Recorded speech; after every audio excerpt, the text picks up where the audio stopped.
Christiane, thank you for being here. Well, I'm so happy to be here. Karen, I am so appreciative of you following your instinct to do this 2 years ago and continuing it. And I am so appreciative and fed by the community that gathers here, all of you, each one of you.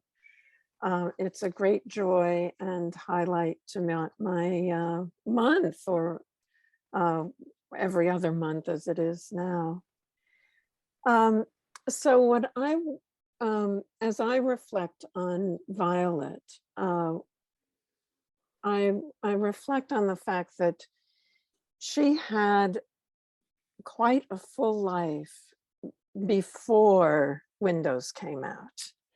And then, excuse me, to think about what she did after Windows was published is so impressive. So she was 51 when Windows was published, but prior to that, she already had had a bachelor's degree, 2 master's degrees. She got her PhD. She was certified by the Gestalt Therapy Institute. And she did what she was driven to do from the inside of her.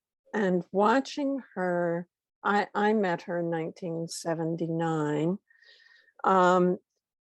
She just watching her continuously follow what she was moved to do. So I'm just going to share a few things, pictures of some of the things that represent what she did. And, Violet really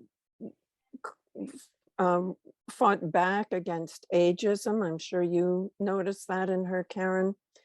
So I am not saying, wow, look at what this person did in their old age. That is not the message. The message is at any time in your life, follow what you are moved to do and make it happen, and you will make an impact. So, so let's look at a few things here. I'll share my screen. I hope this will work for me. So one of the things that happened when Violet published, when Windows was published, is Violet was working, had many calls for her to do therapy with kids, and she needed people to refer clients to. And so she began to plan and gather a group of therapists together. And that was the birth of the Center for Child and Adolescent Therapy in 1980 in Hermosa Beach.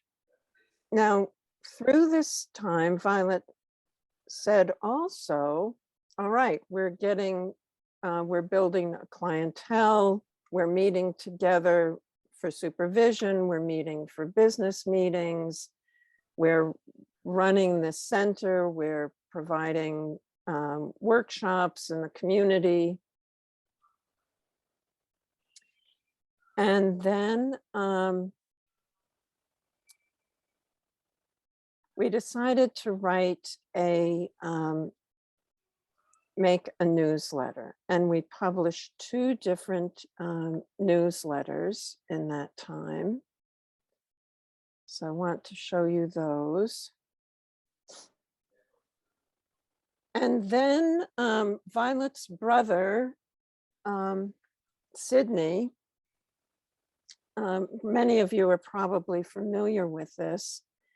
Sydney decided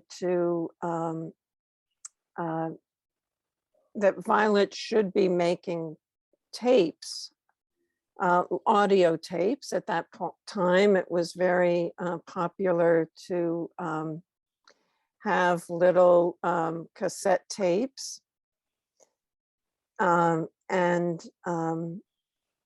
So he decided that it would be good for her to be able to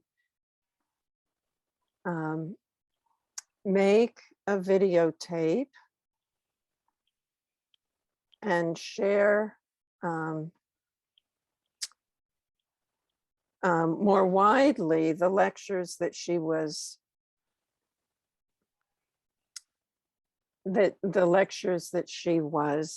giving. So this was one of the first flyers of her first audio cassette tape. Many of these things do not have years on them, so I can't say the years that these things came out. So this was the first. And now let's see, I will pull up the last one.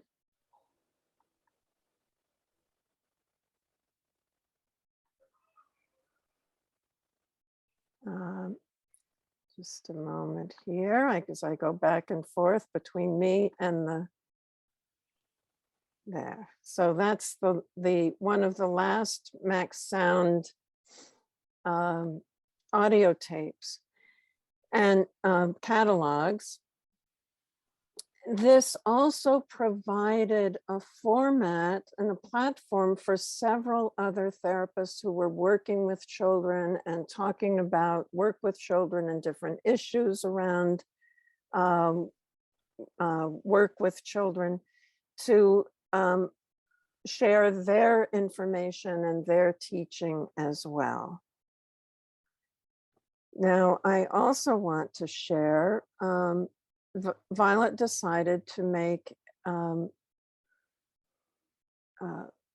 well, first, I'll stop this share for a moment. I want to say that in 1981, when the Center for Child and Adolescent Therapy was only 1 year old, she began her 2-week training programs. And many of you already know about those 2-week training programs and attended them.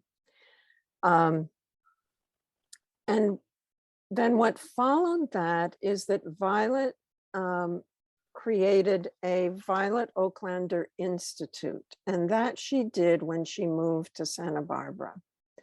So I'll pull up next her announcement of that institute. So, whoops. What I'm learning here is I have to open the material before I hit share. So this was her first, this is so faint, and I'm going to see, this was just Violet did many things very simply. So just a letter, an announcement, there with her signature at the bottom. And then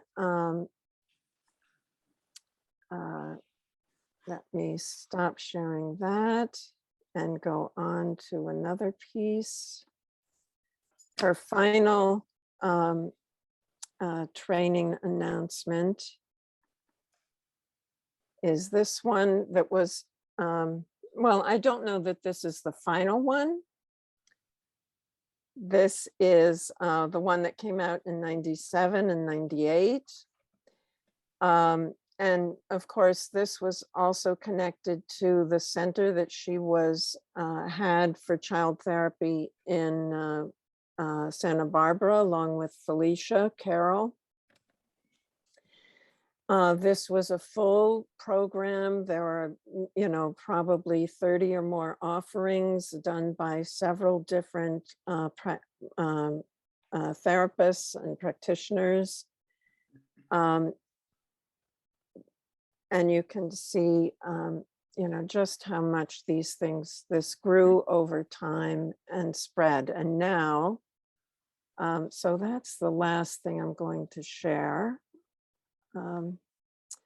So this is just a smattering of a few things that she built over the years, that she consistently worked toward taking things to the next level and on to the next level, as many of you have done where you live.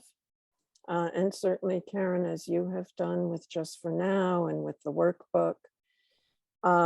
What I didn't show here is what's available, all of the written material, the chapters, of course, writing her next book, Hidden Treasure.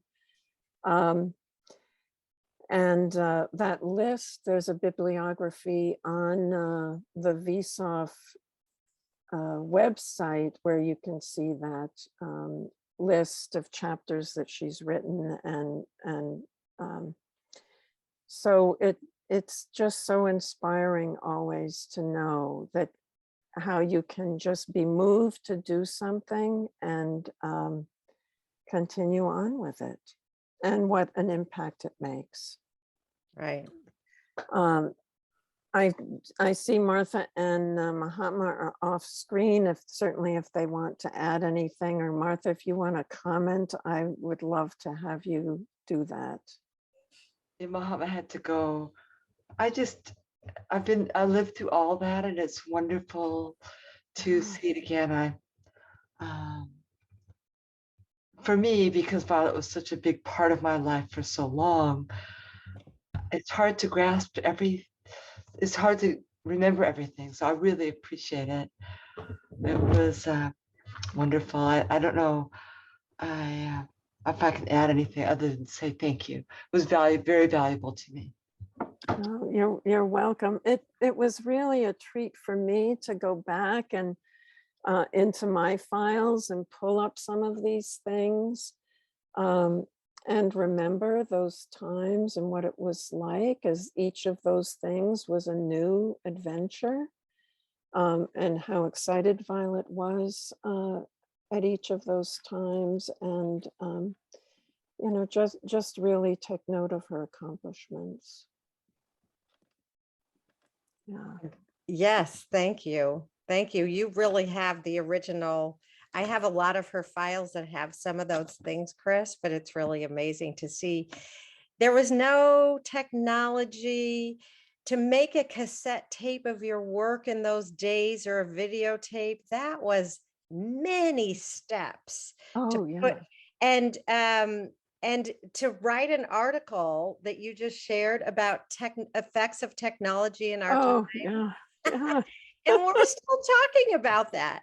And Yeah. so that issue, I mean, all of you were so ahead of your time, really. And just, it's so amazing to see the collaboration that you had, and how many people then and now still are on board to continue her work. And we have so much, now we can click a button and record Violet or us, or not now, sadly, but we had that opportunity, and she did all this without that. And that's really, I think the way you did it, Chris, is sort of perfect, because the cumbersome sort of way of sharing and coming back, Yeah. that's what she had to do. Right. And she did it, and she never stopped. I think that was like a perfect way to sort of help us see. Yeah, she took a lot of effort for all of us to benefit from it. So I appreciate all of it, and you. Oh, thank you, Karen. And you know, I want to add here, she was so generous in her support of people's path. There were so many different people, and people, you know, who differed from each other. And she brought people together, and she said, I see this in this person, and I see this in you, I see this in you. And you know, there was no, you know, the basic thing was you had to love kids, be able to relate to kids in an I thou way. You had to do, you know, you had to adhere to that the essence of her work, but she was not controlling about um, other than really that heart connection. Yeah. Yes. Okay. It's so true. So true. Because we're all different and everyone here is different. And have a place to be able to use this work, which is, I think, such a gift.